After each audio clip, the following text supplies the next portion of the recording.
Bienvenidos todos a este centro IFA para la Medida del Obispo. Soy Darío Reina, director del centro. Bienvenida Leire, directora de Elías, y bienvenido Diego, coordinador de Relej. ¿Vale?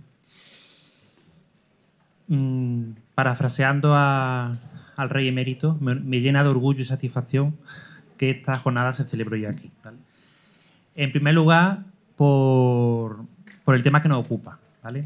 La mejora vegetal en leguminosa es clave para la sostenibilidad agrícola y en estos tiempos que vivimos cada vez más convulsos, clave también para la seguridad alimentaria de Europa. Entonces yo creo que es un tema fundamental.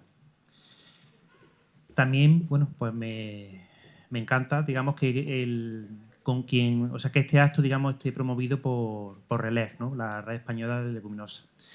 Yo creo que todas estas iniciativas de trabajo en red son afortunadas y sobre todo cada vez más necesarias.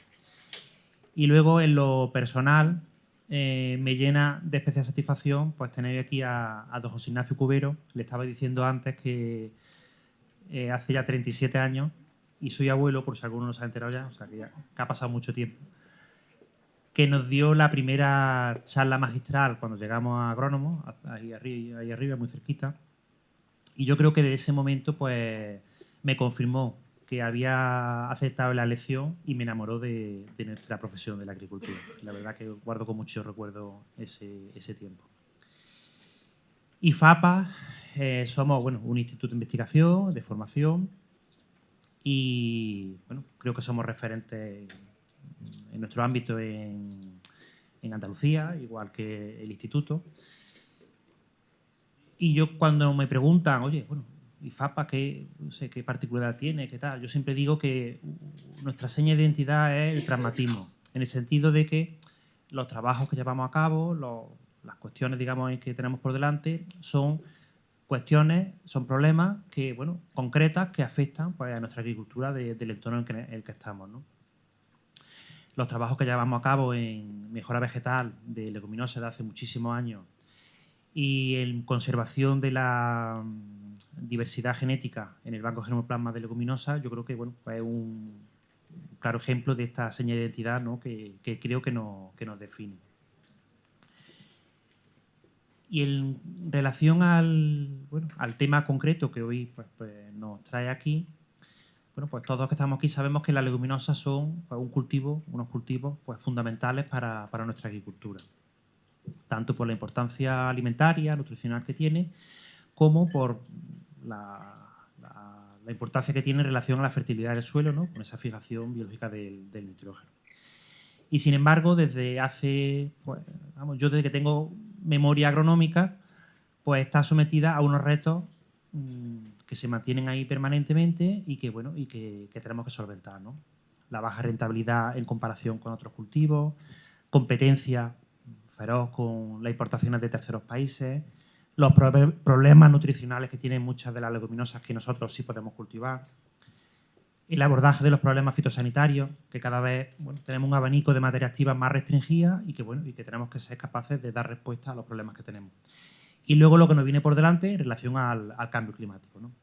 Pues ante estos retos, la mejora vegetal pues es una herramienta clave pues, para desarrollar esas variedades más productivas, resistentes a plagas, a enfermedades, mejor adaptadas a las condiciones de sequía y con pues, menos problemas nutricionales, ¿no? Entonces, en este sentido, pues el trabajo que todos los que estéis aquí lleváis a cabo es crucial, ¿vale? Es crucial y es fundamental para encontrar esas soluciones innovadoras que den respuesta a esos retos que tenemos por delante, ¿no? Así que enhorabuena por vuestro trabajo, bienvenido a IFAPA y espero que esta jornada pues, sea provechosa.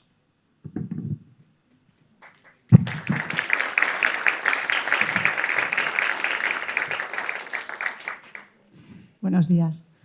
Gracias, Darío, por alojarnos aquí, tanto por la parte que corresponde a la participación IFAPA como por los que vienen o venimos del Instituto de Agricultura Sostenible. Soy Leire Molinero, la directora del instituto. Estamos ahí, ya lo sabéis casi todos, estamos allí muy cerca. Y de todo lo que yo quería decir, pues casi la mitad lo ha dicho ya Darío. Entonces, es que pensamos de forma muy parecida, será. Entonces, lo único que yo quería resaltar es que, bueno, sigue siendo muy bonito ver iniciativas conjuntas entre personas que trabajan en IFAPA, personas que trabajan en el Instituto de Agricultura Sostenible. Esto se da generalmente, pero ya viene de muchos años, de cuando, como Darío ha comentado, estaba la Escuela de Agrónomos aquí cerca, que entonces éramos 3 las instituciones que colaborábamos. Pero bueno, se ha mantenido y se mantiene, y un claro ejemplo es la red de mejora o los trabajos de mejora en leguminosas. Ahora está visibilizado o gestionado como la Red Española de Leguminosas, la parte esta de trabajo que vamos a ver. Pero bueno, eso quiere decir que está asentado y que es una actividad viva. También me alegro de ver a José Ignacio Cubero, que también también yo fui alumna suya y fue, pues, digamos, mi primer contacto con lo que significaba la mejora. Yo no conozco tanto la mejora de leguminosas, pero bueno, él nos dio los conocimientos que hicieron que muchos de nosotros siguiésemos, si no directamente relacionados con la mejora, sí muy cercanos en nuestro trabajo. No quiero extenderme más, solamente deciros que, bueno, veo que nos ha dicho Diego, como coordinador de la jornada e investigador del instituto, responsable de todo esto, por cierto, salga bien o salga mal, nos ha dicho que seamos muy cuidadosos con el tiempo, porque luego la parte yo creo más importante es que vais a ver todos los trabajos que se hacen a las distintas especies de leguminosas. Y eso me gusta particularmente, que va a estar presentado por diferentes investigadores, unos de IFAPA, otros del Instituto de Agricultura Sostenible, pero bueno, os darán la visión de todo lo que se hace en esta finca, en ese ámbito. Y nada más, espero que disfrutéis de la jornada y que acabéis la mañana después de haber pasado un tiempo enriquecedor científicamente y sin lluvia, y que podáis intercambiar opiniones entre vosotros y experiencias. Gracias.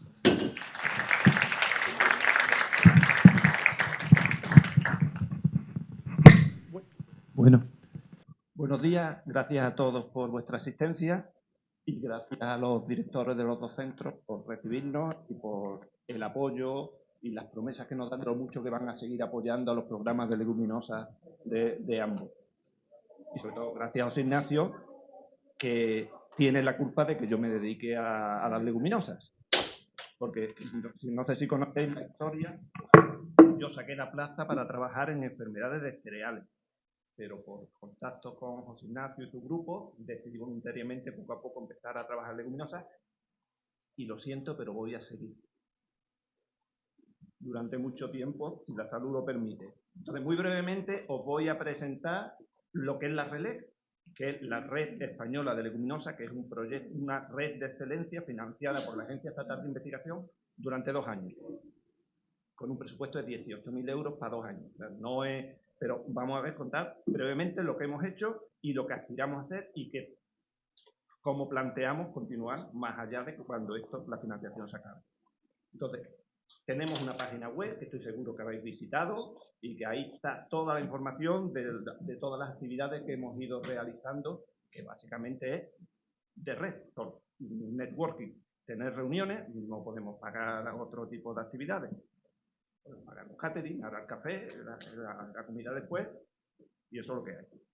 Entonces, sí que hemos, por suerte, con la ayuda de mucha gente voluntaria, pues hemos sido capaces de organizar una serie de webinarios, o sea, de reuniones telemáticamente, cubriendo las distintas prioridades. Entonces, yo aquí tengo una presentación muy de la importancia de las leguminosas, de los retos, de cual. Todo eso ha habido una serie de webinarios que están grabados y están disponibles en la página web, donde hemos tenido una serie de reuniones discutiendo distintos temas. Ahí están. Como he dicho, RELEG se acaba el 31 de diciembre.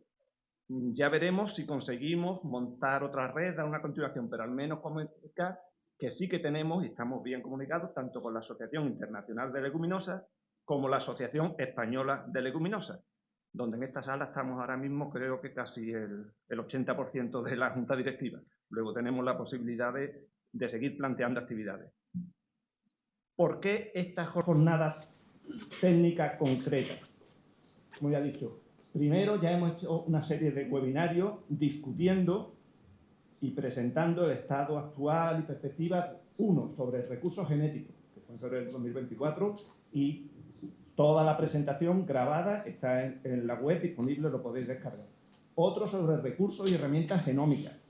Eso ya está discutido, por supuesto no está todo resuelto, pero a lo que insisto es, aquí no se trata ahora de volver a hablar sobre los recursos genéticos, la importancia, su uso, o de los marcadores moleculares, tal cual, sino decir, bueno, ahora, un problema real es que los agricultores se quejan de que no hay suficientes variedades modernas, adaptadas, productivas. ¿Qué es lo que estamos haciendo? Estamos trabajando en ello. Pues lo vamos a enseñar en el campo y aquí brevemente es solo enseñar cada uno, durante unos minutos, contar lo que vamos a ver en el campo. No contar las muchas y muy buenas publicaciones que hemos hecho sobre genómica o tal cual, sino solo explicar a los agricultores lo que vamos a ver después en el campo.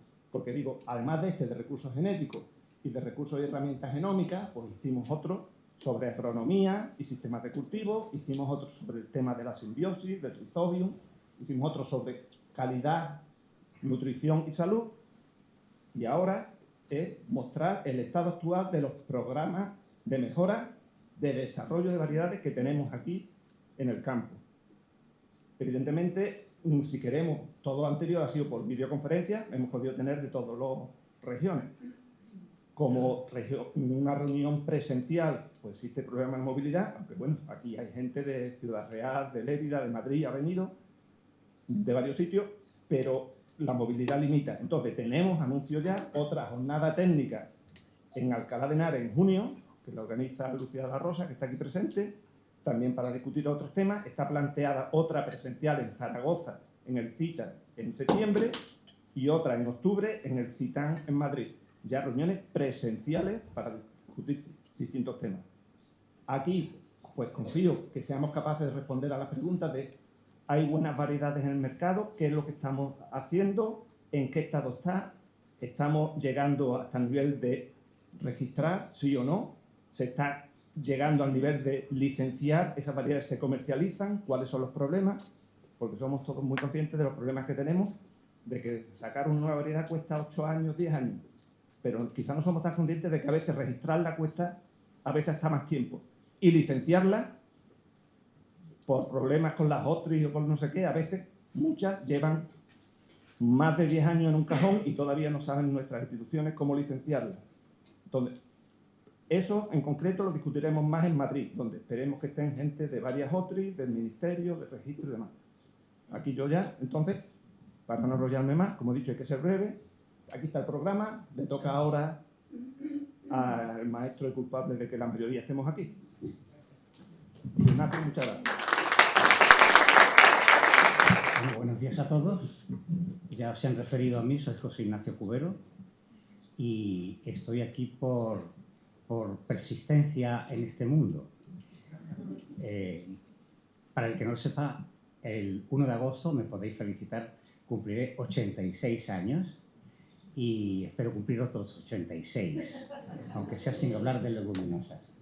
Efectivamente, pues, se le agradezco al aire y a Darío que me hayan hecho referencia a mí. He tenido muchos alumnos, ahora veo muchísima gente que no conozco, pero en fin, a los antiguos me congratula verlos aquí, a los, iba a decir los más viejos, no, los más antiguos y los más veteranos. Bienvenidos todos y a los jóvenes que tengan mucho ánimo. Yo, aunque dice el programa que iba a hablar de los leguminosas, me hubiera llevado la mañana y entonces, como Diego me propuso al principio, ¿qué pasó cuando nosotros llegamos, cuando se inició todo esto? Todo esto que veis aquí pues, se inició de una manera, pero muy sencilla. Yo he pertenecido efectivamente, yo era funcionario de línea cuando me vine a Córdoba, porque la Escuela de Agrónomos se había fundado 2 años antes y estaba a expensas de ser ocupada la carrera de genética y de mejora. Antes eran 2 asignaturas, cada una en un año, ahora son un cuatrimestre. Eso no lo logro entender, no sé cómo se puede explicar genética y mejora en un cuatrimestre, francamente. Yo por eso digo que soy ex INIA, soy jubilado en la universidad, después me acogió el IAS durante 3 años y soy ex IAS. Y ahora estoy en el consejo de administración de una empresa de semillas, lo cual también me ha enseñado muchas cosas de cómo funciona la empresa privada, cosa que en general en España los organismos públicos tienden a ignorar o a despreciar. He oído de vez en cuando en alguna tesis un profesor a otro que había firmado un proyecto de investigación con una casa privada, decir, pero tú te has prostituido. No se puede vivir en una torre de marfil. Es el primer mensaje que quiero daros. No se puede vivir. Diego ha hecho muy bien en plantear el problema de que las variedades tienen que salir al mercado, y eso no se hace desde una torre de marfil. Por mucho que se esparza la semilla, nunca germinará. Hay que salir al mercado y no tener ningún problema. Somos agrónomos o estamos relacionados con la agronomía. La investigación básica es fundamental, pero está en otro nivel. De eso sí que quiero hablaros según mi experiencia. Yo os voy a decir el comienzo. El comienzo fue, si me pasa esto, una de las cosas que se viene con mucha edad es que se es más torpe. Eso os lo digo para que podáis ir. Ese es el conjunto que veis ahora desde la torre. Pero, a ver si atino ahora, pero eso era muy distinto. Por ejemplo, el edificio en el que estamos no existía. No existía. Ese edificio, que es el del, no sé cómo se llama ahora,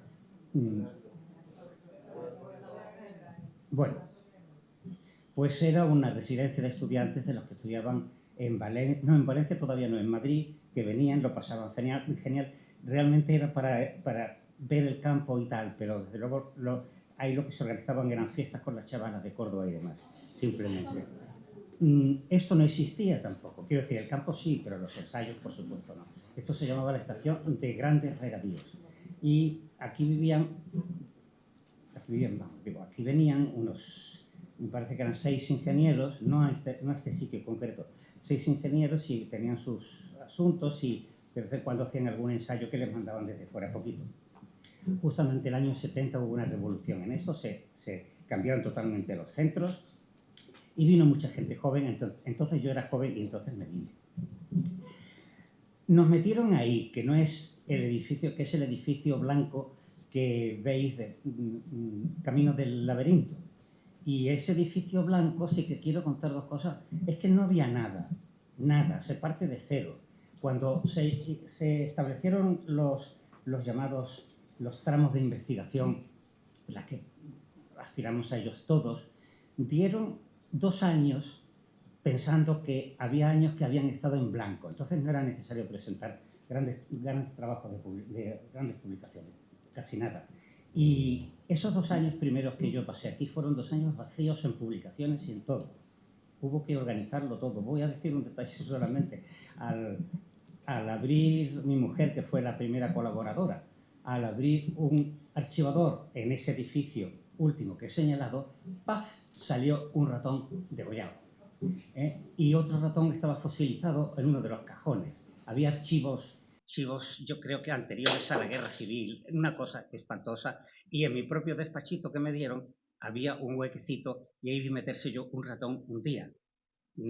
Ese era el ambiente. Y por supuesto, de ensayos de campo y demás no se tenía ni idea.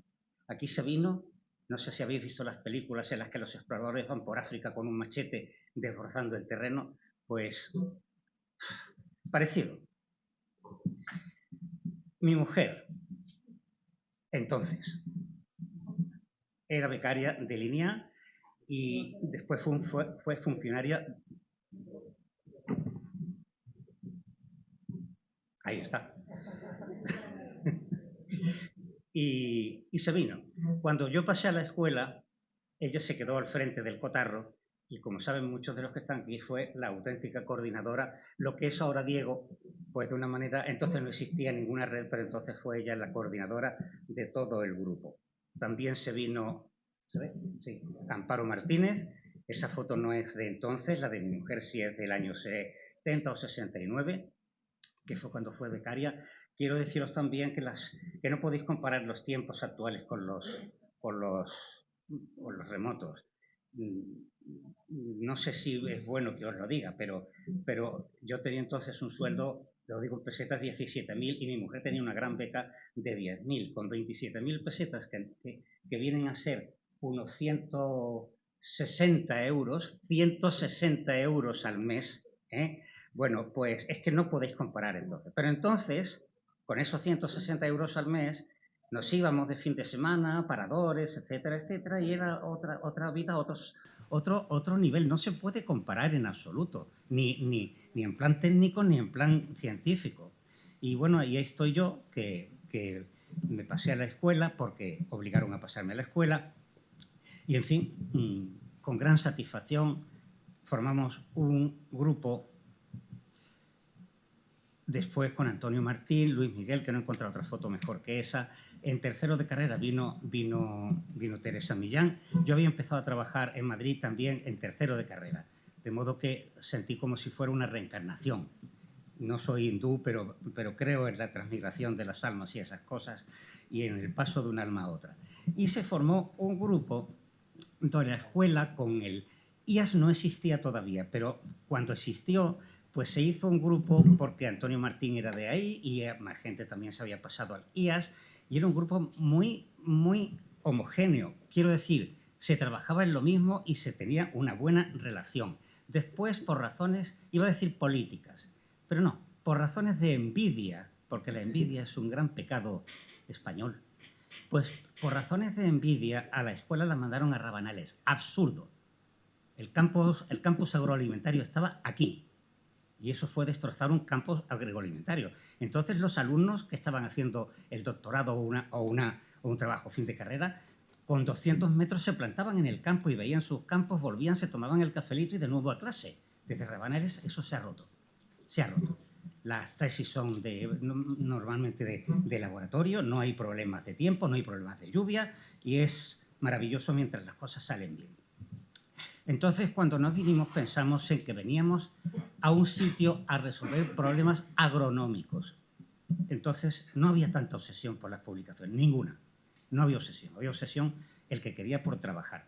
Había en Andalucía, en el Valle del Guadalquivir, cereales, había leguminosas, había cultivos industriales, pero los dejamos de la mano porque eso sí que se trabajaba aquí y sobre todo fuera de España. De modo que elegimos las leguminosas y los cereales. Como estos de leguminosas, voy a hablar de la parte de leguminosas muy poquito, pero de leguminosas variadas y bonitas, como vosotros sabéis porque estáis con ellas. Y lo que vimos es que la verdad es que estaban en un estado... Bueno, yo estaba en la sección... Estábamos en Madrid en la que se llamaba la sección de leguminosas del Instituto Nacional de Investigaciones Agrarias, que existía. Habían hecho una colección fabulosa. Había hecho una colección realmente sorprendente de todas las leguminosas prioritarias en España, pero, por ejemplo, de judías. Sobre todo se trabajaban allí en judías. De habas de garbanzos, de lentejas. Había, pues, de alguna más de 1.000 variedades, vamos, poblaciones, digamos, porque no existía la variedad entonces siquiera. No sé si estaba abierto incluso el registro. Eso Lucía lo dirá mejor que yo. Bueno, ¿qué ocurrió? Nos vinimos en el 70, nos trajimos algunas cosas, por ejemplo, trajimos lentejas, habas, garbanzos y yo creo que alguna otra cosa. ¿Y el resto qué pasó? Pues pasó que el Instituto Nacional de Investigaciones Agrarias cambió de presidencia, cambió de organización y entraron a saco y todas aquellas colecciones se fueron al cuerno. Las tiraron a la basura. No sé si algunas las recogieron Lucía de la Rosa, no, entonces yo creo que tú no estabas todavía, pero no sé si algunas las recogieron en lo que después fue Centro de recursos genéticos o de recursos, ¿cómo se llama? Fitogenéticos, gracias. Pues no sé si algunas las recogieron, pero aquello fue un desastre. Las únicas que se salvaron fueron las que nos trajimos nosotros. Y estaban en un estado de, las leguminosas en España, en un estado de francamente subdesarrollo. Y se trataba de pasar esas plantas de una agricultura de subsistencia a una agricultura moderna, pues hecha con variedades como Dios manda, como Diego pretende ahora mismo y como hemos pretendido todos. Y son unas especies difíciles porque no son, y lo digo, no es una especie, o sea, no es una planta, es una planta doble. Es una planta doble porque tiene rhizobium. Y el rhizobium con la leguminosa marca unas diferencias distintas. Si no lo hay, los podéis hacer. Podéis sembrar en terreno estéril y veréis cómo, y al lado una con Rhizobium y veréis la diferencia. Es algo que es necesario tener en cuenta y hay que llevar las dos cosas por delante. Eso fue una dificultad con la que nos encontramos. Decidimos trabajar sobre la planta sobre bases de la misma población de Rhizobium en el suelo. Hubo tesis sobre mejoras de Rhizobium y las ha habido en otros países con poco éxito, por una razón muy sencilla. Cuando se mejora una cepa de Rhizobium por biotecnología o por lo que queráis, fantástica, se ponen en unas macetitas, se ve cuánto nitrógeno acumulan, cuánto son capaces de extraer, cuánto son capaces de fijar, y dice uno, ¡qué maravilla! Entonces, multiplica esa cepa de Rhizobium y se va al campo con ella, la pone con las semillas, fantástico. Pero sucede como sucede en la naturaleza. Si nosotros criamos un leoncito, lo mimamos con biberón, etcétera, etcétera, y después lo soltamos en la selva, los demás leones se lo comen. Cuando soltamos algo en la selva o en la naturaleza, las poblaciones salvajes se comen a lo que se echa. Y eso es lo que pasa con el Rhizobium mejoradísimo y fantástico cuando lo ponemos en el suelo. El resto de las cepas están acostumbradas a vivir con dificultad y no le dejan que se desarrolle. Eso ha pasado 1000 veces. Espero que algún día, como ha dicho Diego y como han dicho los demás, en menester las leguminosas, porque es que dan nitrógeno en el suelo, son la planta fundamental para que se quede el nitrógeno, para hacer la rotación como hacían los antiguos. Se ha tratado 1000 veces de pasar los genes de Rhizobium por ingeniería genética a material cereal, a los cereales. ¿Cuántos genes de Rhizobium están dedicados a la síntesis o a la captación de nitrógeno? Todos los que tiene, porque viven de eso, todos. Y entonces no se ha conseguido nunca pasar, se sabe de algunos genes que se pueden pasar, pero pasar todo el sistema es muy difícil. Sobre todo, ¿qué sucederá cuando pasemos al trigo los genes de fijación de nitrógeno de Rhizobium? Lo pasamos al trigo. ¿Y qué hemos hecho? Convertir al trigo en una leguminosa. Para eso están las leguminosas ya. ¿Por qué no arrancar con la mejora de leguminosas? Pues eso es lo que pensamos. Había una descoordinación absolutamente total. Se trabajaba en otros sitios, pero la descoordinación típicamente hispánica. Nos basamos mucho en los centros extranjeros, sobre todo en el ICARDA y en el ICRISAT, con los que hemos mantenido siempre una relación fenomenal. Más dificultades que se encuentran. Me voy a poner de habas solamente, pero esto pasó con todas las demás especies, con garbanzos particularmente. Bueno, no he contado una cosa, nos trajimos lentejas y efectivamente sembramos las lentejas en filas como Dios manda y al año siguiente, ¿qué apareció? ¿Qué aparecieron las lentejas en esos surcos? Pues no, apareció el jopo. Y desde entonces dejamos de trabajar en lentejas. No había ni una sola mata de lentejas.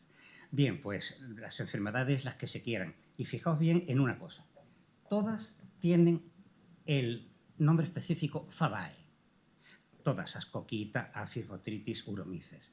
Eso quiere decir que había sido estudiada a fondo, pero no había habido nunca resultados prácticos. Es decir, había mucha gente que se había metido a estudiar el mundo de las habas en este caso. Lo mismo pasa con el garbanzo, ¿eh? Y resulta que no se habían conseguido tampoco resultados. Sin embargo, había muchos estudios. Y efectivamente, cuando uno se mete con estas cosas, pues hay variabilidad en todos los campos, en las flores, en las hojas, que en principio parece que no van a servir para nada, pero que de repente se encuentran cosas que pueden servir, como ese mutante de crecimiento determinado que lo estudió Salvador y lo seleccionó Salvador y se formó una variedad que se llamaba retaca, porque era muy pequeñita, pero con todas las vainas arriba. En el color de las semillas no digo nada. En la flor, importantísimo, la ausencia de taninos con flor blanca, que es obligatoria en casi toda Europa, no sé si ahora en España también, pero son caracteres que parecen que no van a tener influencia ninguna y hay que estudiarlos a fondo. Y hay muchas cosas que estudiar. Y nos encontramos con esto. Esto en Madrid no existía. pero esto sí que existe en toda Andalucía y en toda la cuenca mediterránea. Ese es el jopo, Orobanche crenata, y tanto nos influyó a Diego también, por supuesto, que al final le coge uno cariño al parásito. Y realmente es que el jopo es una planta hasta bonita. A mí, por lo menos, cuando veo una plantita de jopo que sale en los maceteros que tengo con geranios, que lo hay, mi mujer dice de arrancarlo y yo digo, ni hablar, esto no se arranca, este se queda aquí. Vamos, pues, ha vivido conmigo toda la vida y ahora lo vamos a quitar. Ese es el mayor problema que tenemos, pero la cosa está en que no es un nuevo problema, es un problema que no ha sido resuelto. Entonces, pues nos metimos con ello y salieron variedades resistentes. Cuando uno se mete a fondo en un problema, termina teniendo resultados. Siempre. Después vinieron los marcadores moleculares y todas estas cosas que Ana y José Rubio y compañía tratarán de ello, y se hicieron los mapas, en fin, se conectó con el resto del mundo, se hacían los chips, etcétera, etcétera. No me voy a meter con eso. Me he referido solamente a los inicios. Los inicios fueron realmente difíciles. Después nos quedamos muy contentos porque el grupo se amplió soberanamente, pero quiero deciros más que hablar de todo eso, y no quiero pasarme de tiempo porque está el asunto muy apretado. Un asunto de lo que es, porque todos los mayores pues ya lo saben, pero quizás los jóvenes no. Ahora se está muy obsesionado con las publicaciones. Tú me das la hora, ¿eh? Pues termino enseguida con las publicaciones, pero no os obsesionéis tanto con las publicaciones. Para ser mejorador, la mejora hoy no es una cosa que la pueda hacer una persona sola. La mejora es algo así, es una cadena, de la cual la parte de mejora clásica es una de las etapas. Y hay que estar conectado. Cada etapa en sí es importante, pero como no esté conectado con la siguiente, no se llega al final. El valor de una cadena es que todos los eslabones estén unidos, si no, no sirve absolutamente para nada. Y eso es una cadena. Y hay dos modelos para, yo le llamo organismos oficiales, porque cada cual hace la guerra por su cuenta, cada cual actúa sobre una etapa. Y como hay desconexión, pues después, si se ha identificado un problema, no se llega a nada. En cambio, ¿qué tiene una casa comercial? Que hay un director que dice, quiero resolver este problema, y lo resuelve. Si una etapa no funciona, adiós etapa, adiós etapista, adiós tío que lleva eso. Así se hacen las cosas. He visto cerrar en América, mucho tiempo atrás, programas de 5 millones de dólares. A 4 años no se habían conseguido los resultados, programa fuera. Eso es lo que tiene la organización. Y mirad, esto está puesto de otra manera. Hay que ir desde el principio hasta el final para resolver el problema. Lo que se trata es de resolver problemas. Uno puede hacer los trabajos maravillosos en ingeniería genética, pero si no tiene continuación de transferencia de ese gen y de tal y de cual, no se llega al resultado final. Se publicará mucho, te nombrarán premio Nobel, fantástico, pero el problema no está resuelto y hay que resolverlo. Y ahora simplemente un repaso de los que vinieron. Ahí están, desde los primeros a los últimos. Quiero mencionar a Fuad. Fuad está en el ICRISAT y lo ha pasado francamente mal con todas las guerras en Siria. El ICRAS se deshizo y Fuad sigue en el Líbano. Y además, cuando le pregunto, Fuad, ¿cómo estáis? Ah, nosotros estamos bien. Y con cañones alrededor y demás, uno al parecer también se acostumbra a los cañones como nosotros nos acostumbramos al jopo. Ahí está Diego bien acompañado. Lo que digo, no he encontrado otra foto, ¿eh? En la que estuvieran mejor, pero ahí está muy bien acompañado. Natalia, tengo que decir que cuando llegó la ingeniería genética, a Natalia le dije, Natalia, tienes unos ojos preciosos, los clonamos y nos hacemos ricos vendiéndolos, pero no quiso nunca, ¿eh? Josefina, Dori, Pilar, en fin, Fernando Flores, que se fue a Huelva, pero con el que se ha mantenido un contacto totalmente estrechísimo. Ahí hay un María José, ahí está en una fiesta del amigo invisible. Más gente, está donde que no te veía ahora mismo, y tampoco he encontrado una foto mejor de Carmen, pero en fin. Y ya termino. Quiero rendir un homenaje a los que ya no están. De aquí hemos tenido gente que ya no está con nosotros, pero que siguen muy cerca. Ahí tenéis a Ana, a Enrique, a Salvador Almagro, a Juan Ballesteros, y permitidme que la última sea Mercedes, que fue la última en irse, lamentablemente. Y, en fin, pues ese era el grupo en distintos festejos de Navidad, de peroles y tal. Y la verdad es que nos hemos llevado muy bien entre los tres organismos, particularmente últimamente entre el IFAPA y el IAS. Y de modo que os sugiero que tenéis que seguir así, conectados y pensando que sois una cadena. Y muchas gracias a los que me invitaron, a los dos directores, que tengo muy buenas referencias de que esto va fenómeno.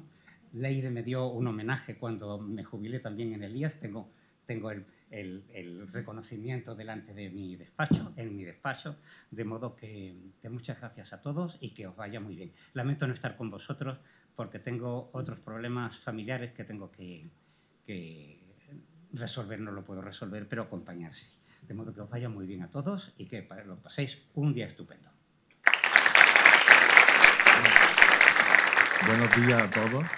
Siguiendo el programa y con las indicaciones que nos da Diego, muy brevemente, el objetivo mío fue, muy brevemente, mostrar lo que vamos a ver, o lo que quieran ver, se lo enseñaremos.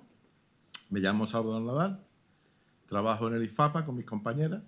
Nosotros trabajamos en Leguminosa. ¿Y qué es lo que nosotros vamos a enseñaros? Bueno, nosotros trabajamos de las colecciones que trajo José Ignacio en los años 70. Nosotros somos responsables y depositarios del Banco de Germoplasma de Leguminosa, y hay dos colecciones especialmente, por lo menos desde mi punto de vista, dos colecciones especialmente importantes, la de ave y la de garbanzo. En esas colecciones hay ecotipos, como ha dicho José Ignacio, hay unas poblaciones recogidas en los años 60, los años 70, en toda España, y hay líneas muy, muy buenas. Hay cosas que están guardadas que son francamente buenas. Entonces nosotros, en un trabajo de premejora,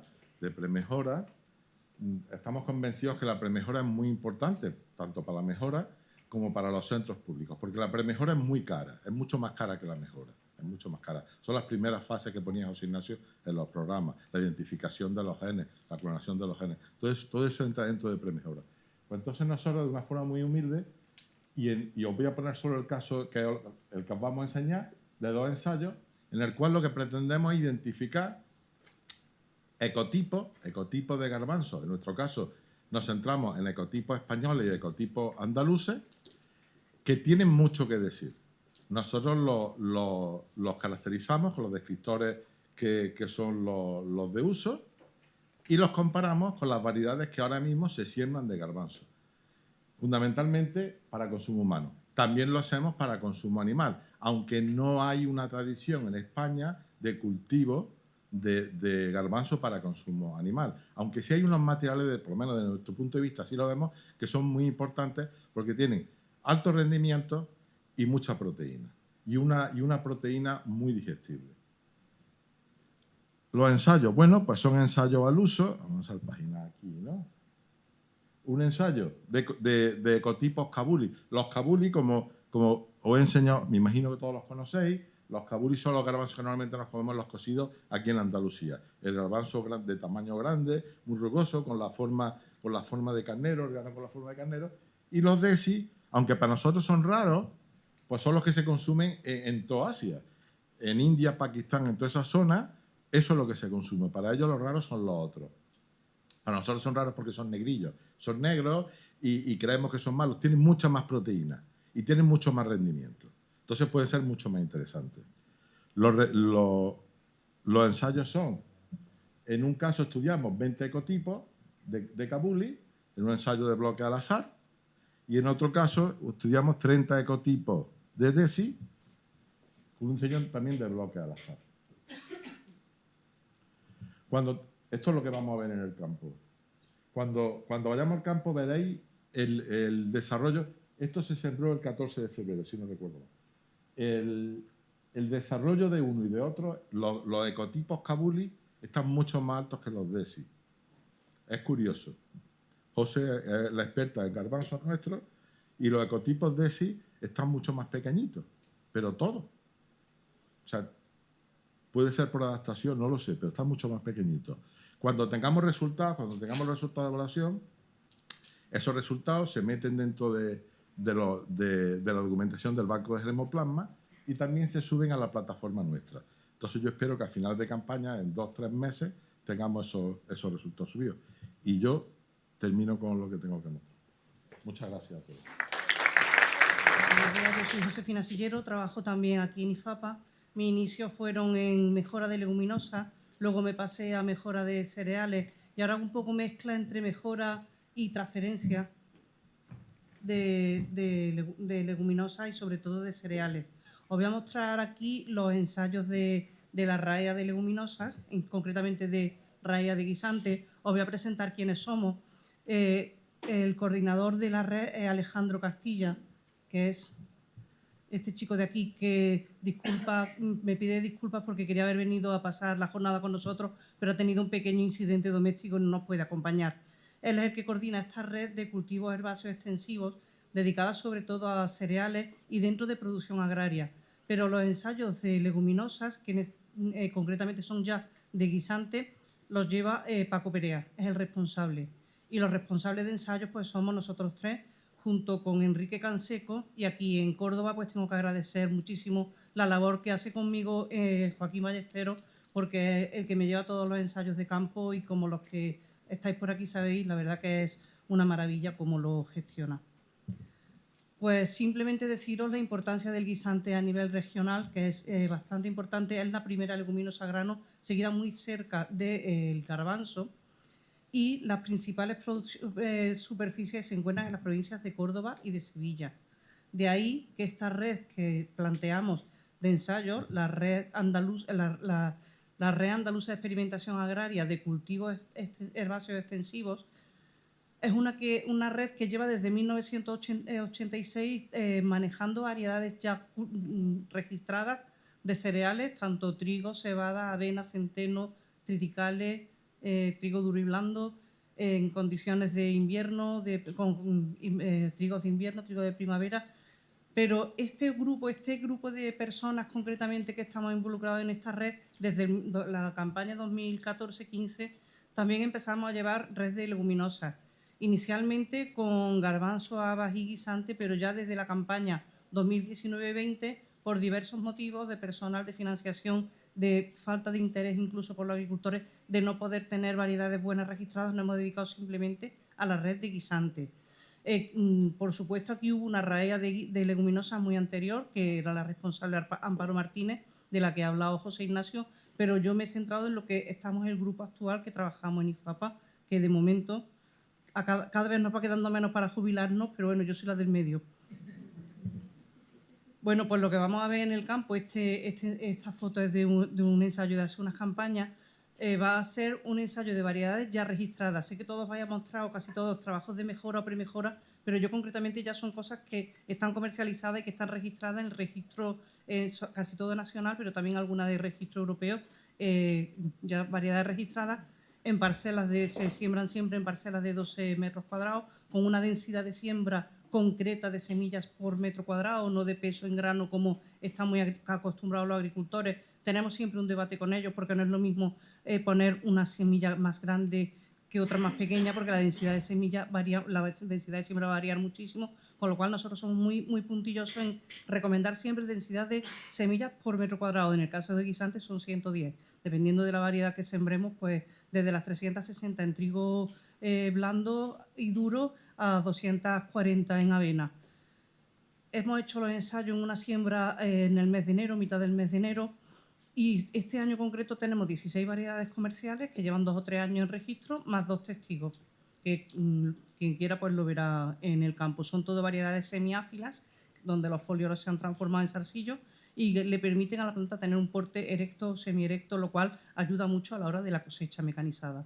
Y damos todos los tratamientos más o menos normales que suele dar un agricultor en campo, y en nuestro caso, como casi siempre tenemos serios problemas de enfermedades fúngicas foliares, pues damos un tratamiento en tres repeticiones, que suelen ser las 3 del fondo. Si os muestro el plano de este año, pues serían estas 3 de aquí. Están tratadas con un fungicida, que es un metconazol, ¿vale? Y se trataron hace 2 semanas.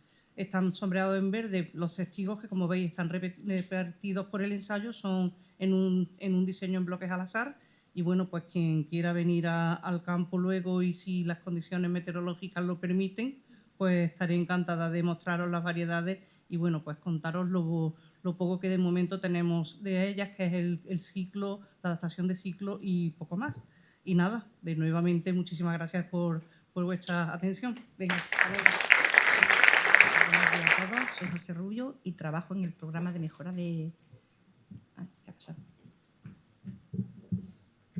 En el programa de mejora de garbanzo de Córdoba. Este programa se inició en los años 80 y está constituido por investigadores de la Universidad de Córdoba y del IFAPA. Los caracteres que estamos considerando son la rabia y el fusarium, que son las principales enfermedades que atacan a este cultivo. Más recientemente estamos abordando el jopo, que aunque no es un problema tan importante como en otras leguminosas, pero ya se están viendo su presencia en algunos ensayos de garbanzo. Otros caracteres pues son el ciclo.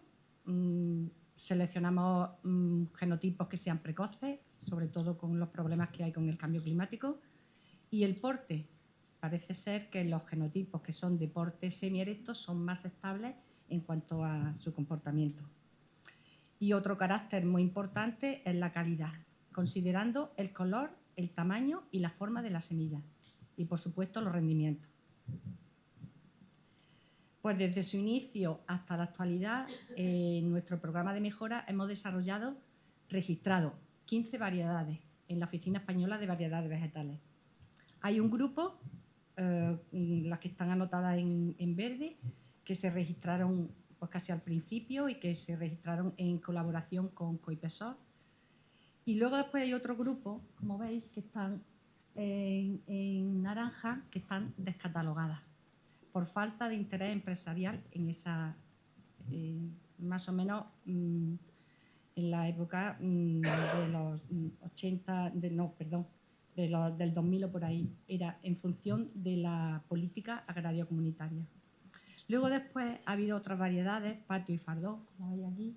Esas variedades están ya liberadas, pero hemos tenido una licencia de multiplicación y explotación con las empresas Miluma y con Agroquivir.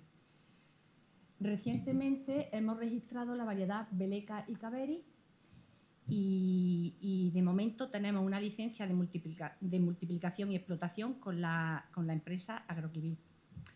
Algunos miembros del programa de mejora de garbanzo pues, formaron una empresa de base tecnológica, Agrigensol, y ellos han registrado la variedad Casim, que en estos momentos pues, tiene agrovegetal, tiene una licencia de multiplicación y explotación con exclusividad. Y recientemente han enviado a registro de variedades la variedad Cubero, una variedad muy interesante porque tiene resistencia combinada a rabia y a fusarium y además tiene un tamaño de semilla bastante grande. Pues bien, los ensayos que vamos a ver en el campo son dos, son ensayos de invierno. Como veis aquí, la fecha de invierno fue el 3 del 12 y luego arriba tenéis un poquitito que se ve, pero que luego se verá mejor en el campo, que son ensayos de primavera. Como veis, hay una gran diferencia en cuanto a la biomasa que hay del ensayo de invierno y de primavera. Por supuesto, eso afecta a la producción después del cultivo, pero bien, para que se puedan sembrar en invierno necesitamos variedades que sean resistentes a rabia. Si no, no podemos sembrar en invierno. Y como se ve, pues hay una gran diferencia en cuanto a la producción. Bien, el ensayo 1, que lo he denominado así, es una red nacional de leguminosas. En ella lo que estamos viendo es el comportamiento de diferentes variedades que proceden de distintas instituciones públicas. Por ejemplo, está el CICITE de Extremadura, Aras de Aragón, el ITACIR de Castilla y León, y desde IFAPA pues, hemos aportado la variedad Kaveri y Beleca, que son las últimas que hemos registrado. Hay distintos tipos de garbanzos en estas variedades, son de tipo pedrosillano, otras son de tipo blanco lechoso, otras de tipo castellano y hay una que es de tipo desi. Me imagino que es de tipo desi de grano oscuro, que la registrarían pues para alimentación animal. Los diseños ya los veremos con más detenimiento en el campo. Y otro ensayo que tenemos son líneas avanzadas con resistencia a rabia. En el campo vamos a ver 5 genotipos que fueron seleccionados desde una colección de genotipos que se segregaban para resistencia a rabia y además también para tamaño de semilla. Estos genotipos se seleccionaron en función al comportamiento que tenían sembrándolos en invierno y además también se seleccionaron en función del comportamiento frente a herramientas biotecnológicas con marcadores moleculares, que tenemos marcadores asociados a esa resistencia. Entonces, en base a los dos, al comportamiento en invierno y al comportamiento a los marcadores moleculares, se fueron seleccionando a lo largo de 4 años diferentes genotipos. Entonces, ahora mismo de momento tenemos 5 genotipos en el campo y bueno, aunque este año todos los que nos dedicamos a garbanzos sabemos que hay un ataque de rabia muy alto, pero bueno, hay algunos genotipos que pueden ser prometedores para enviarlo a registro de variedades. Y por último, la financiación vigente en estos momentos para el desarrollo de este programa de mejora, pues hay un proyecto europeo, proyecto BELI, un proyecto nacional del Ministerio de Ciencia e Innovación, un proyecto regional de la Junta de Andalucía y un convenio con empresas como es con la cooperativa Campo de Tejada. Y muchas gracias. Bueno, en mi caso me toca comentaros el programa de mejora de habas. Yo soy Ana Torres y también trabajo en el IFAPA. Pues desde el inicio nuestro equipo se ha dedicado sobre todo al desarrollo de nuevos materiales utilizando mejora tradicional y desde la década de los 90 empezamos a hacer estudios genéticos y moleculares desarrollando mapas, como ya se ha comentado, y buscando marcadores asociados para poder aplicar la selección asistida por marcadores. Entre los caracteres que hemos considerado desde el principio ha sido la arquitectura de la planta, el rendimiento, con caracteres como la fecha de floración, la dehiscencia o la fertilidad, la resistencia a enfermedades, sobre todo a jopo y a hongos patógenos, resistencia a sequía más recientemente y calidad, como son el contenido en proteína, la ausencia de taninos y de vicina con vicina. Pues haciendo una historia, como ha comentado anteriormente José, con garbanzo, desde el año 84 hasta la actualidad, el IFAPA ha producido o ha colaborado en el registro de 17 variedades de habas. 6 que veis a la izquierda se descatalogaron por los motivos que se ha comentado, por la falta de ayudas de la PAC, y los restantes, pues algunos están en licencias de multiplicación y explotación con empresas, y las más recientes, por ejemplo, como estas dos, se han creado en colaboración con la empresa Zayintec. 2 de ellas son de flor normal, que tienen ausencia de taninos, mientras que el resto, flor blanca, ausencia de taninos, mientras que el resto son de flor normal. Algunas de estas variedades, como por ejemplo la baraca o la vikinga, están sometidas a licencias de multiplicación y explotación con empresas como Dafisa o Agroquivir. También participan en distintos grupos operativos, en convenios o contratos con otras empresas, como Zayintec o Fito, y han participado también como líneas de investigación en proyectos europeos, en proyectos nacionales, en proyectos retos de colaboración para otros fines que no han sido la mejora tradicional, sino la búsqueda de nanonutracéuticos con actividad antitumoral frente al cáncer de colon, en colaboración con la Universidad de Granada. Comentar que recientemente hemos enviado a registro el año pasado una variedad que hemos denominado Vitalif, y que sería la primera variedad española que estaría libre de compuestos antinutritivos, de los 2 principales compuestos antinutritivos, o sea, taninos y vicina con vicina. Creemos que puede ser interesante y también vino a instancias o a demanda de algunas empresas en que buscaban un valor añadido para las habas y buscar nuevos nichos de mercado, sobre todo si se utilizan para alimentación humana, alimentación infantil, veganismo, etc. Y ya brevemente comentar que nuestro programa ahora es muy limitado. Lo que estamos haciendo es simplemente dar respuesta a las necesidades o las demandas del sector. Veremos si les interesa en el campo un ensayo que tenemos con la empresa de semillas Fito, en el cual se están seleccionando líneas avanzadas de un cruzamiento con distintos tamaños de grano, con resistencia a escoquita y con alto contenido en proteína. Tenemos también jaulones para la multiplicación de materiales, o bien que están en convenios de multiplicación y explotación, o bien de la variedad que estamos o hemos enviado a registro.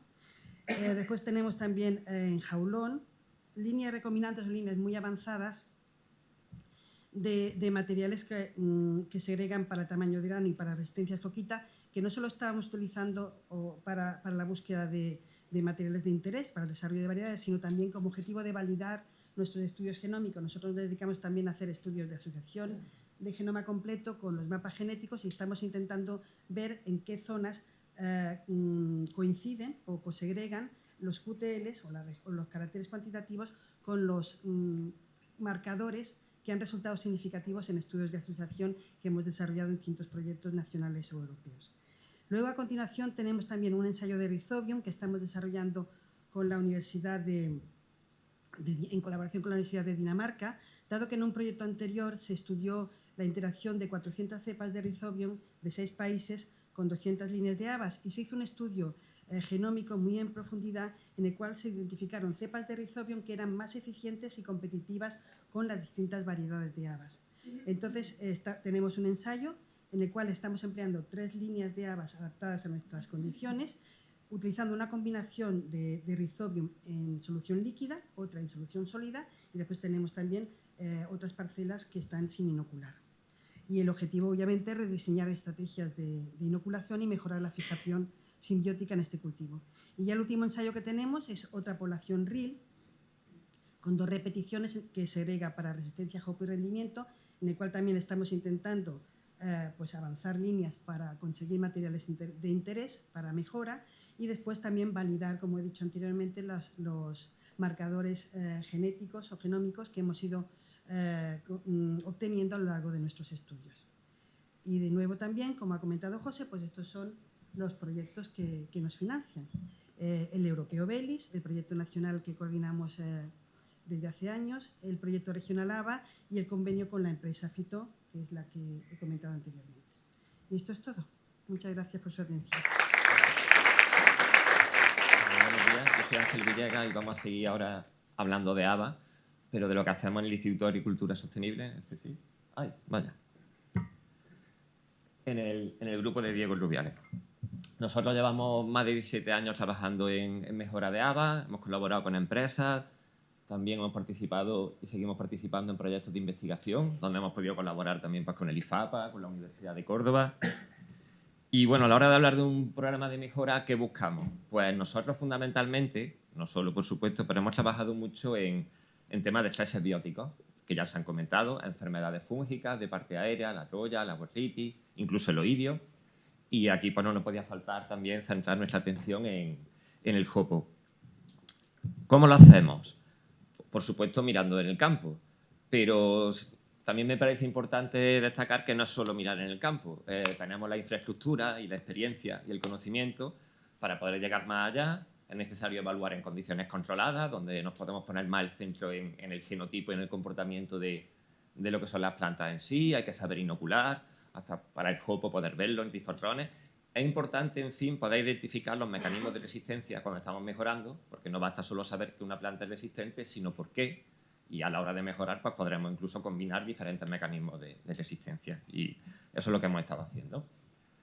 No nos centramos solo en los estreses, también es importante la calidad, como ya hemos visto, la composición nutritiva, la vicina con vicina, fundamental, la determinamos, podemos seleccionar aquellas que tienen niveles más bajos.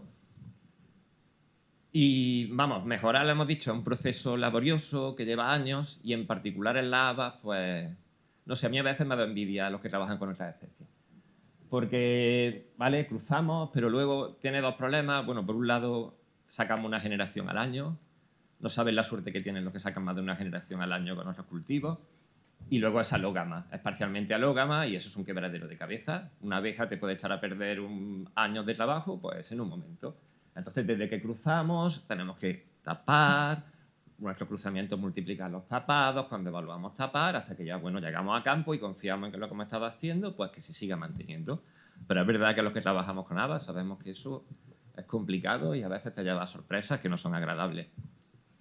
¿Dónde hemos llegado nosotros? Bueno, pues hasta ahora tenemos 6 variedades registradas. Como ha comentado Diego y ahora no esto, pues a veces registrar puede ser incluso más complicado que mejorar y ya licenciar todavía más. Y es una pena porque cuando sientas que tienes algo bueno y no le puedes dar salida, pues es un poco frustrante. Variedades que, a partir del rendimiento, pues tienen sobre todo diferentes niveles de resistencia a los estreses que hemos comentado. Solo por enseñar por encima, estas variedades las podemos ver en el campo, por quien tenga interés. Lo fundamental, lo primero, el rendimiento. Pues mira, ahí está la evaluación global en 4 ensayos de campo, creo que son, 2 aquí en la finca, 1 en el Valle del Guadalquivir en otra localización, e incluso en Asturias. Ahí hay un ensayo de Asturias. Y las nuestras, que son las que están de rojo, pues destacan de rendimiento frente a variedades comerciales con las que se han evaluado. ¿Y los caracteres que buscábamos? Bueno, pues con el jopo, igualmente. Vemos que hemos tenido variedades con resistencia a jopo. Ahí en la foto no es que sea muy buena, pero nuestra variedad Vanita, comparada con una comercial, pues era muy llamativo ver la diferencia en la cantidad de jopo. Botrytis, ¿para cuándo hay? Pues tenemos también una variedad que es que no sale la barra, porque no tiene prácticamente botrytis. Pues eso, es el resultado de ir mejorando. ¿Dónde vamos? Pues seguimos con la mejora. Tenemos ahora mismo en el campo más de 18 prevariedades candidatas que esperamos que más de una pues salgan algo. No renunciamos al speed breeding. Yo confío en que alguna vez tengamos más de una generación al año de habas. Y, por supuesto, la parte de molecular, que no es aquí el momento de contarles, pues tenemos una colección de más de 300 genotipos que llevan muchos años evaluándose, que está genotipada y de la que esperamos sacar cosas interesantes. Y, bueno, en el agradecimiento, aparte de los asistentes, pues lo que ha dicho antes José Ignacio, los mejoradores no trabajan solos. Entonces, pues hay mucha gente detrás de esto que os he contado. Ha habido alumnos de práctica, alumnos de máster, Sado, que está ahora con su tesis doctoral, que también va a sacar cosas interesantes de mejora. Y sin la gente del campo no seríamos nada. O sea que eso también creo que hay que reconocerle su trabajo. Muchas gracias por todo. Buenos días, mi nombre es Leonora Barilli, trabajo en el Instituto de Agricultura Sostenible en el grupo de Diego Rubiales. Había hecho una pequeña introducción del estado general de la leguminosa que os voy a presentar, que son beza y lenteja y beza, pero voy a saltarla para hacer un poco el discurso más rápido. En lenteja empezamos el programa de mejora en Elías en 2014, colaborando en 2 proyectos internacionales junto con Canadá, Centro de Investigación de Canadá y Australia, 2 superpotencias en la producción y en la exportación de esta leguminosa, y estuvimos testando en condiciones de campo durante varias campañas una colección de germoplasma de más de 600 entradas de diferente origen geográfico, en la cual iban incluida también la proveniente del Banco de Germoplasma Español. Estuvimos, debido al espacio que consumen este tipo de ensayo, testamos los varios genotipos en fila de 1 metro con sus repeticiones y evaluamos diferentes caracteres morfológicos y fisiológicos y agronómicos, centrándonos sobre todo en el caso de la lenteja en la presencia de zarcillo, lo que directamente está relacionado con un porte final también de la planta que puede facilitar el proceso de mecanización del cultivo. En el número de flores y, por lo tanto, seleccionando genotipo con 3 o 4 flores en la inflorescencia frente a lo que solamente presentan 1 o 2, para poder seleccionar, por lo tanto, genotipo con un potencial de producción más elevado. Y tuvimos en cuenta el hecho de la precocidad en la floración, puesto que en nuestro entorno los golpes de calor que aparecen en estadio de floración o de comienzo de llenado de vainas nos pueden llevar a una cosecha muy escasa. Frente a patógenos, a estrés biótico, en nuestro caso aquí es muy común la presencia en los campos de la roya, un hongo foliar, y sobre todo los genotipos seleccionados son los que también han entrado por su característica en el programa de cruzamiento del departamento, y la gran protagonista, que es la orobanque crenada, el jopo, una de las razones por las cuales antes José Ignacio ha mencionado el hecho de que se dejó de trabajar en lenteja aquí en el centro. De hecho, todo los ensayos que llevamos a cabo, lo llevamos a cabo en 2 ambientes diferentes, en ausencia y en presencia de hopo, manteniendo más o menos el mismo diseño experimental y seleccionando la entrada que presenta resistencia a la planta parásita. Seleccionamos los genotipos de más interés y ya pasamos a parcelas con una más elevada densidad de siembra, con un tamaño más elevado para simular un poco más las condiciones de cultivo en campo, donde seguimos evaluando tanto agronómicamente, efectuando un proceso de depuración y seleccionando el material para registro. Hasta ahora hemos registrado 2 variedades, lentillana y rosanita, en 2022 y 2023 respectivamente. La primera es más de tipo lenteja castellana, mientras la segunda es más un tipo pardina, con producciones superiores a los 1.300 kilos por hectárea, que es bastante más elevado de lo que es la media nacional, que suele estar por debajo de los 900 kilos por hectárea. Ahora mismo estos son los genotipos que han entrado del diferente material que hemos estado manejando a lo largo de los años en el proceso en el programa de cruzamiento. Tenemos cruzamiento en diferentes estados, desde F2 hasta F5, y ahora mismo lo tenemos sembrado en campo para avanzar generaciones, seleccionar lo que agronómicamente nos parezca más interesante. De aquí ahora me salgo y paso a la presentación de beza, que es otra leguminosa que si la lenteja a nivel andaluz no existe prácticamente, la beza tampoco lo hace en mucha cantidad, puesto que en Andalucía solamente tenemos 4.500 hectáreas destinadas a forrajera por completo, cuando es una leguminosa que también se utiliza para su producción en grano, y por lo tanto en nuestro proceso nuestro programa de mejora, que lo hemos empezado más tarde, en el grupo empezamos a trabajar en beza saliendo de la pandemia en el año 2020-2021, en esta campaña, gracias a la colaboración con 2 proyectos europeos, Radiant y Divicia, y manejamos una colección de unos 300 genotipos de Vicia sativa, en las cuales también entran algunas subespecies diferentes de la sativa. En este caso también empezamos con el mismo diseño de siembra mencionado para leguminosa en 2 ambientes, tanto para lenteja como para beza. La siembra la llevamos a cabo entre noviembre y diciembre, intentamos tener ya todo sembrado antes de las Navidades, y siempre en campo con hopo y campo sin hopo. Y tanto la lenteja como la beza en condiciones de secano.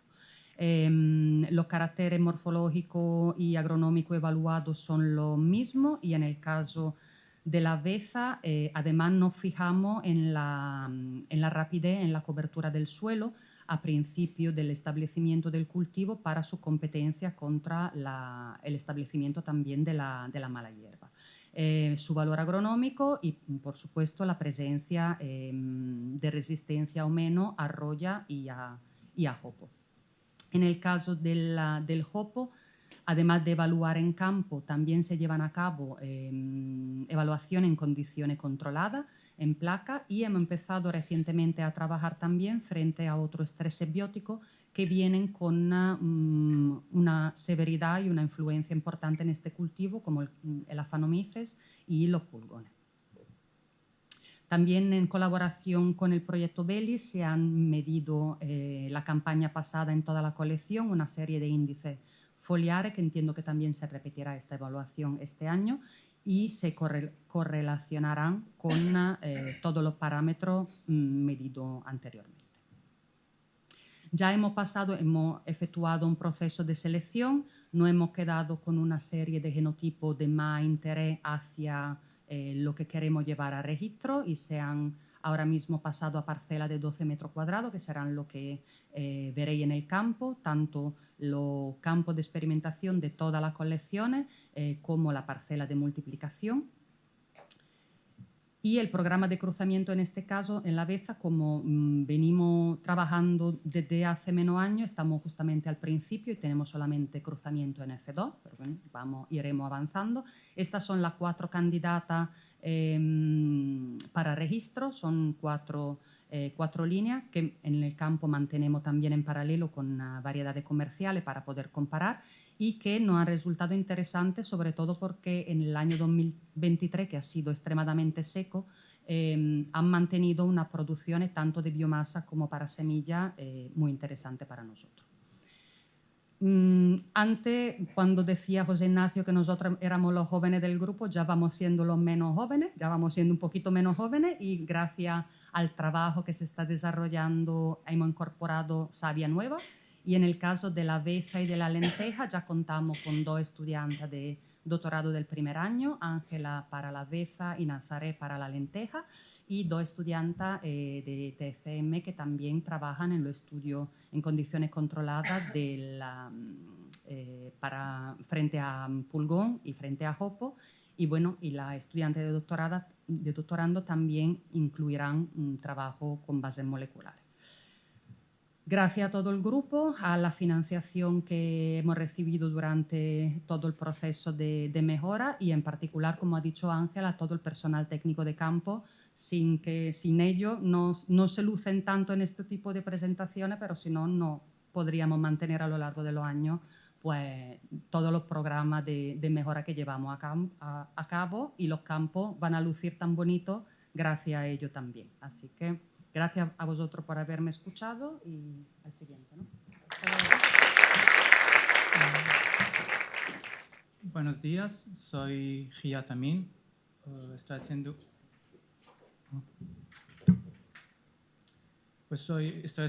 haciendo mi tesis aquí en el IAS, en el grupo de Resist Lab, con Diego Rubiales y Ángel Villegas. Pues voy a hablar hoy de una especie poco conocida, pero tiene un gran potencial aquí en nuestra área, que es el Vicia narbonensis, y su programa de mejora que estamos desarrollando aquí en nuestro grupo. Pues se llama aquí en España los alberjones, y en español lo digamos narbonbin o narbonvetch. Su centro de origen es el noroeste de Asia y se puede usar en alimentación animal, humana en algunas regiones del mundo, como abono verde o cultivo de cobertura. ¿Por qué hemos elegido los alberjones? Pues por su gran adaptabilidad a nuestra área mediterránea, su tolerancia a la sequía y su gran potencial de rendimiento, donde en estudios previos ha dado un buen rendimiento en zonas con precipitación menos de 300 milímetros, y sus recursos genéticos que son poco aprovechados. Pues para empezar cada programa de mejora necesitamos una colección, y en nuestro grupo tenemos una colección de narbonensis de 231 genotipos procedentes de diferentes bancos de germoplasma, que son Icarda y Piqué de Alemania y INEA aquí en España, y son de diferentes variedades botánicas, y podéis ver en la figura que vienen de diferentes países de orígenes, como algunos que son del noroeste de Asia, y también hay algunos que son países de la cuenca mediterránea. Pues hasta ahora hemos hecho algunos ensayos de campo donde en zonas afectadas con jopo, otras no, para evaluar caracteres agronómicos como la fecha de floración, el biomasa vegetal, rendimiento. También hemos evaluado estreses bióticos que han salido durante los años, como las coquitas, el botrytis, el mildio y, por supuesto, el jopo. Por el rendimiento, que es uno de los caracteres más importantes en cada programa de mejora, hemos visto, y podéis ver en el histograma, que hay algunos genotipos que han dado hasta 2.000, 3.000 kilogramos por hectárea, y con el ggplot, que es una herramienta estadística para analizar la interacción genotipo-ambiente, hemos seleccionado estos genotipos que hemos visto que tenían un buen rendimiento, una estabilidad buena durante los años de ensayo. Por el jopo también hemos visto que estos genotipos que tenían una buena resistencia al jopo, pero todavía este año estamos evaluando otra vez en el campo para confirmar estos resultados. Por el botrytis también había fuentes de resistencia, donde hemos visto en estos genotipos seleccionados menor severidad de la enfermedad, y ahora estamos haciendo ensayos en cámara para confirmar estos resultados.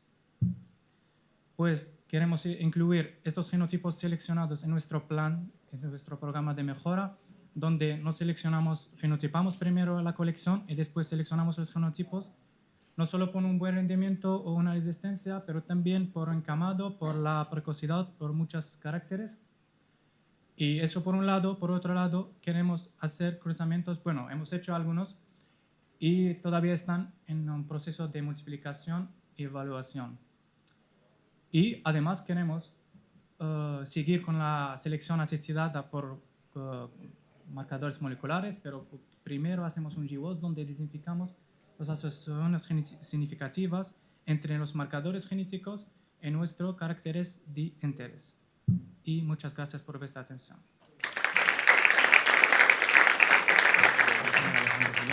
También del grupo de Diego Rubiales, y voy a presentar brevemente los resultados y sobre todo lo que vamos a ver en campo de nuestro programa de mejora de guisantes, que está dirigido aquí en Elías por Diego Rubiales y María José Cobo, y en el que pues tengo la suerte también de participar.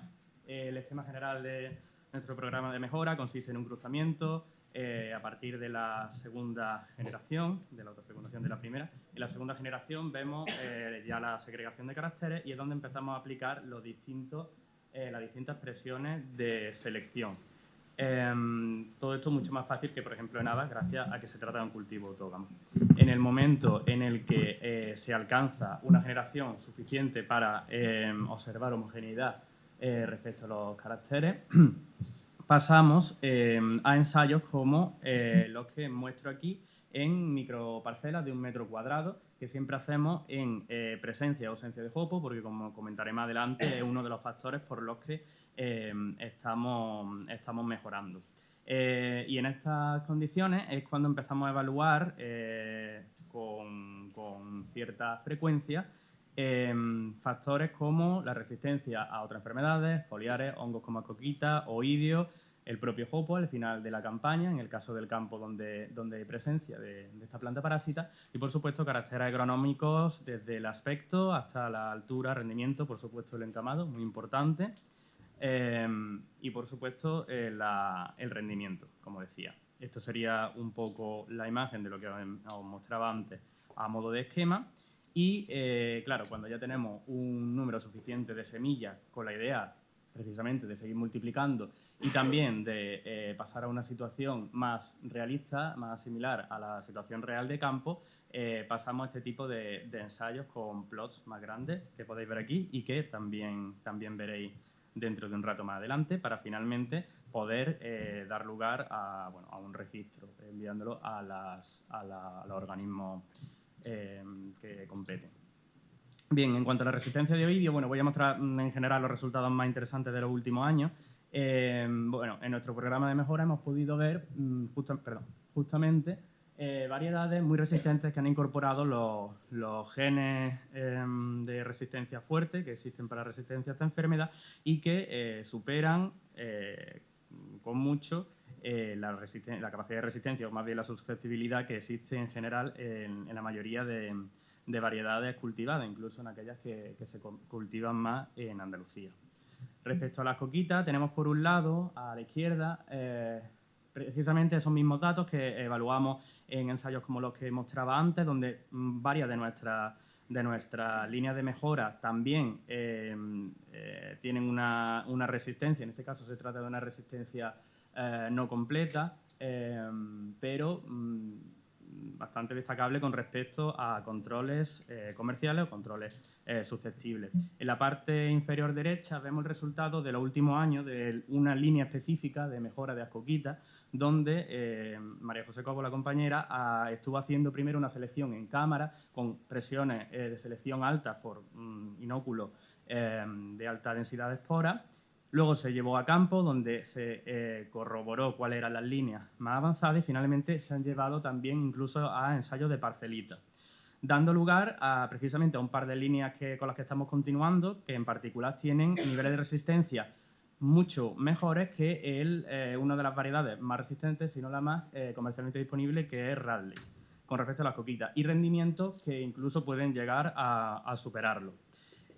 Aquí sí es cierto que si comparamos con el otro gráfico de arriba a la izquierda, la infección es mucho más elevada porque estamos favoreciendo precisamente esas condiciones de alta presión de inóculo. Bien, en cuanto al jopo, que como comentó al principio José Ignacio, es precisamente el factor biótico más limitante del cultivo de guisante y de muchas otras leguminosas en la región mediterránea. Nuestras variedades también salen ganando con respecto a muchas de las comerciales, en la mayoría de las comerciales cultivadas en la región, si nos fijamos en el número de jopos por planta. Y esto se traduce, obviamente, al rendimiento. A la izquierda podemos ver un gráfico donde, en ausencia de jopo, muchas de nuestras líneas de mejora, de nuestras variedades, tienen rendimiento más adecuado incluso que las variedades comerciales, véase Cayano o Astronaute, pero especialmente destacan en la presencia de jopo, donde obviamente el rendimiento de todas se ve afectado, pero mucho menos en el caso de las nuestras, que son los puntitos azules. Además se encuentran en el cuadrante inferior derecho, lo que indica que tienen bastante estabilidad entre una campaña, unos ambientes u otro, lo cual también obviamente es un factor de selección que tenemos en cuenta. Cuando integramos otros caracteres que os comentaba que evaluaba, tales como el porte de la planta, altura o aspecto importante, junto con los rendimientos y la estabilidad, pues podemos establecer incluso precisamente con líneas de siendo bastante restrictivos, como las nuestras en general, quedan bastante bien favorecidas con respecto a los controles.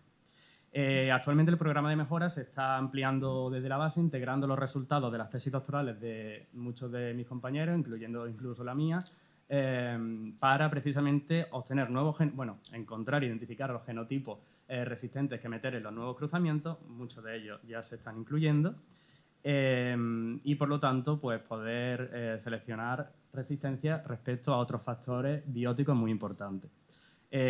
Así que pues quería mostrar y agradecer a toda la gente que trabaja en ello, también quienes nos dan el apoyo en el programa de mejora y, por supuesto, como han dicho mis compañeros, al personal de campo y a todo el grupo de investigación, porque esto se hace en conjunto.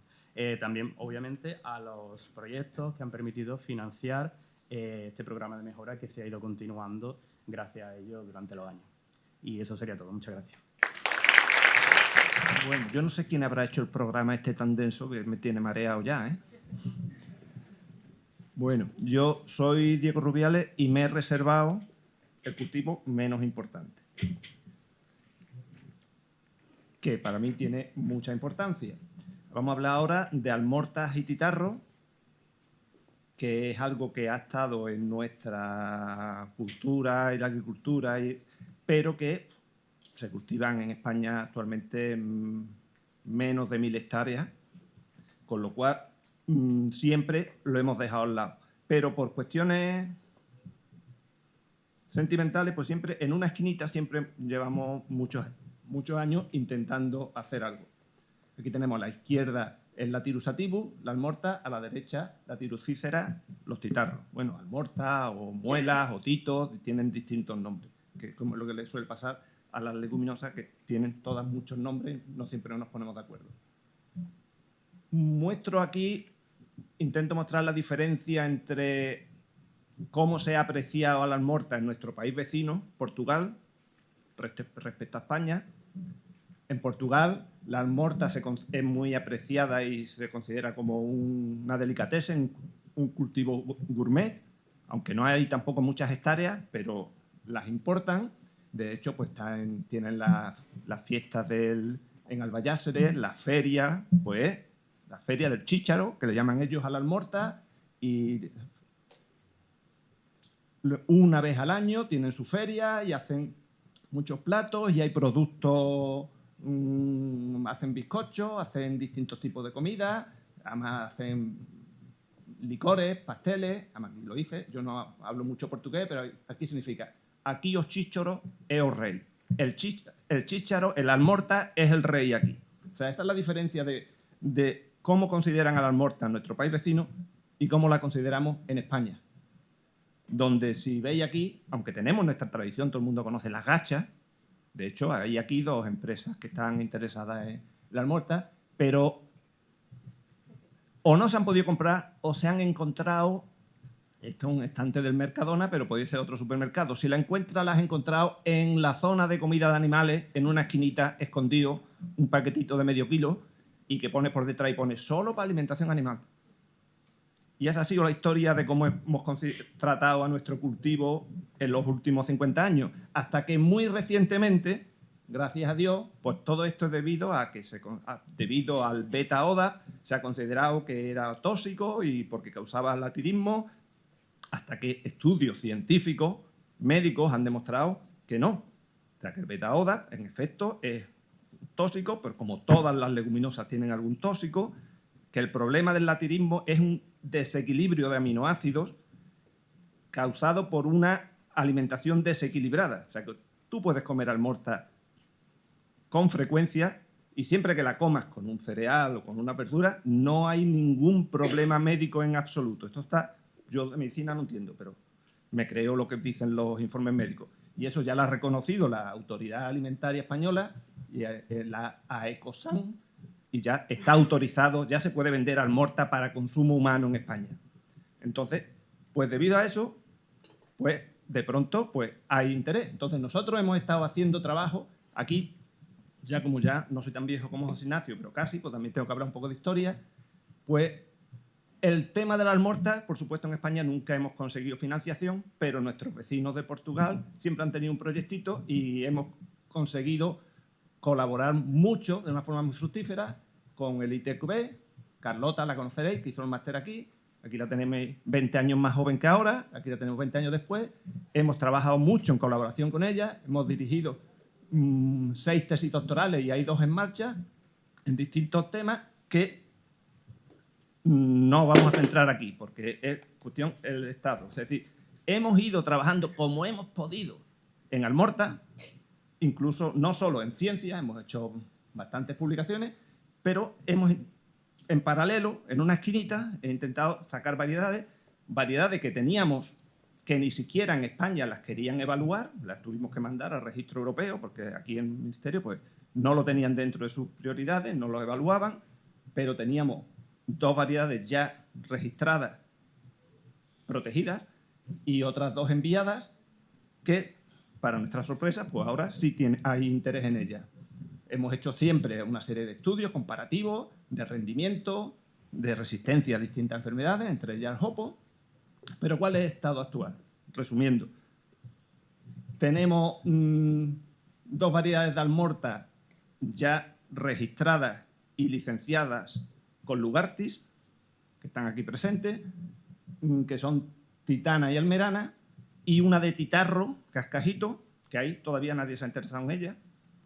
Y tenemos otras 2, que son Chiquita y Almora, que están enviadas a registro desde europeo también, desde hace 2 años, que dicen que contestarán en breve, que también están licenciadas con Paulino Bueno, que están aquí presentes también. Continuamos en el programa de selección a menor escala. Hasta ahora, como ya dije, el ODA para nosotros nunca le he considerado un problema ni una prioridad a la hora de selección, pero bueno, como sí lo hay, resulta que sí había hecho yo ya hace bastantes años un cruzamiento de una de bajo ODA por otra de alto ODA, y hay una RIL que llevamos varios años evaluando aquí y en Portugal, que están ellos analizando el contenido ODA y el rendimiento, y ahí sin duda tenemos el material ideal para, si es una prioridad, seleccionar y sacar una variedad de bajo ODA en breve. Continuamos y hicimos incluso cruzamientos interespecíficos Cícera por Sativo, que todos los años hemos ido avanzando. De hecho, Almerana viene de este cruzamiento interespecífico. Y Almerana viene por Almorta de Era de Cícera y Ana de Anita Moral. y no entramos más, ya contaremos. Gracias. Aquí no podemos poner proyectos porque no, en esto no hemos tenido proyectos. Siempre en el proyecto de guisante, pues siempre he metido y una esquinita de programa de mejora de guisante y almortal. Porque no sé si sabéis que el guisante es la especie filogenéticamente más próxima a la Tirus. De hecho, hay gente ya muy pronto, el Pisum se mete dentro del género Latirus. El guisante no es Pisum, es Latirus. Eso es como se está considerando. Y muchas gracias. Buenos días, soy María José Cobó y trabajo en el grupo de mejora por resistencia. Y os voy a explicar muy brevemente en qué ha consistido el programa de mejora de leguminosas pratenses anuales, Medicago y Scorpiorum. El programa de mejora parte de una colección de unas 650 entradas entre Medicago y Scorpiorum, y las especies del género Medicago que se encuentran dentro de la colección están ahí enumeradas. Están Medicago polimorfa, Medicago truncatula, que parece que son las más conocidas. Luego también está Medicago doliata, intertexta, ciliaris, etc. En la foto de la derecha os muestro los frutos o caillos de cada una de las especies, que parece ser que es la diferencia más significativa entre estas especies.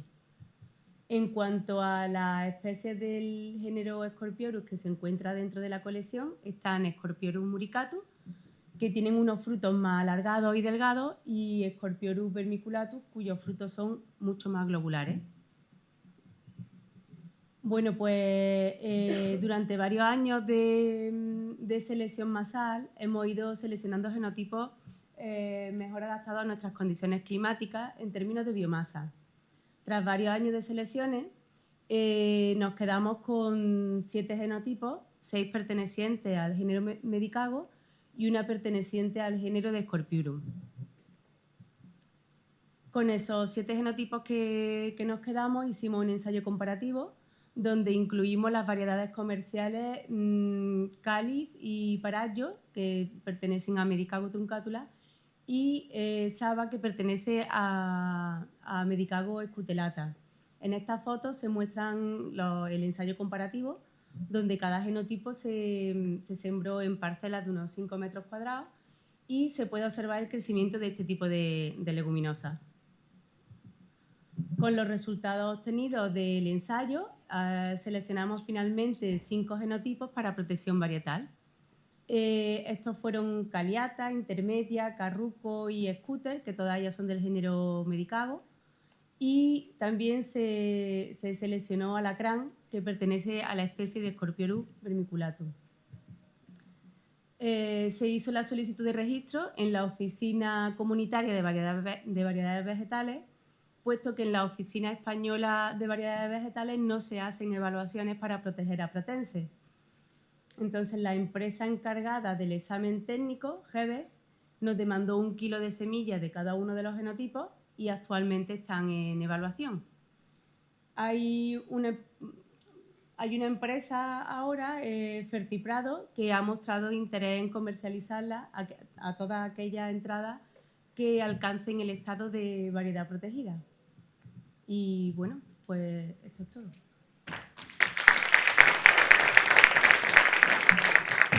Soy Juan Zacarías Osman, del programa Mejora de Soja. Voy a presentar brevemente sobre soja de secano. Así que, por impotencia, gracias a sus altas proteínas, es muy importante para alimento animal y para alimento humano, y también para su potencia para poder fijar nitrógeno, es muy bueno para el medio ambiente. Así que para nuestro objetivo era para identificar hemoplasma que podemos sembrar temprano para poder cosechar entre junio, más o menos, en secano. Entonces, también para cruzar y seleccionar nuevas variedades para poder aumentar nuestro programa Mejora. Y normalmente para la siembra siempre se siembra de mayo para en 2 cosechas en regadío, pero el objetivo nuestro era para sembrar en, más o menos en febrero para poder cosechar en junio. Así que seguimos cruzando para poder obtener prometedores para eso. Así que para eso hemos conseguido 500 genotipos que hemos seleccionado 3% de ellos por fotoperiode y como parentales. Entonces, hemos cruzando a esos para su adaptación y mejoramiento de su rendimiento. Así que, la primera, hemos hecho unos cruzamientos dentro de 2010 hasta ahora que ya está en F12 y tenemos algunos también que están en mancha en F6, bueno, F5 va a F6. Y en comparación con los avanzadas de F12, hemos tenido algunos prometedores que ya están con alto rendimiento y que son bastante mejor que los comerciales. En los que están en F6, también hemos tenido algunas que son muy prometedores, pero todavía no es estable. Así que podremos conseguir algo mejor para registrar en futuro. En conclusión, sembrando en febrero es mejor para soja y secano, y también como hemos mejorado bastante el rendimiento, podemos registrar algo en futuro. Y también los cruzamientos que están en F6 tienen un buen rendimiento que muy alto. Si podemos encontrar algo que es estable después de la F6, podremos registrar unas buenas líneas para sembrar en secano. Así que gracias a Fundación Belis y ya está. Muchas gracias a todos. Pido perdón por haber sido tan denso y por no haber permitido preguntas, porque las preguntas las haremos ahora sobre el terreno, en el Monte Sellora, dicen en mi pueblo. Ahora vamos aquí a desayunar, hay un desayuno, Eleonora organiza porque algo no se ha dado una encuesta y ahora lo explica. Pero antes de nada, que no se me olvide, sobre todo agradecer al IFAPA por la colaboración, por la sede, a la organización, pero casualmente a estas dos personas que están aquí, aparte de los muchos otros que están ayudando, porque Manuel Alejandro se está comiendo toda la organización y lo está haciendo, como siempre, muy bien, y Eleonora también está haciendo lo suyo. Hay que, ¿cómo es? Es de bien nacido ser agradecido. Así que, por favor, muchas gracias.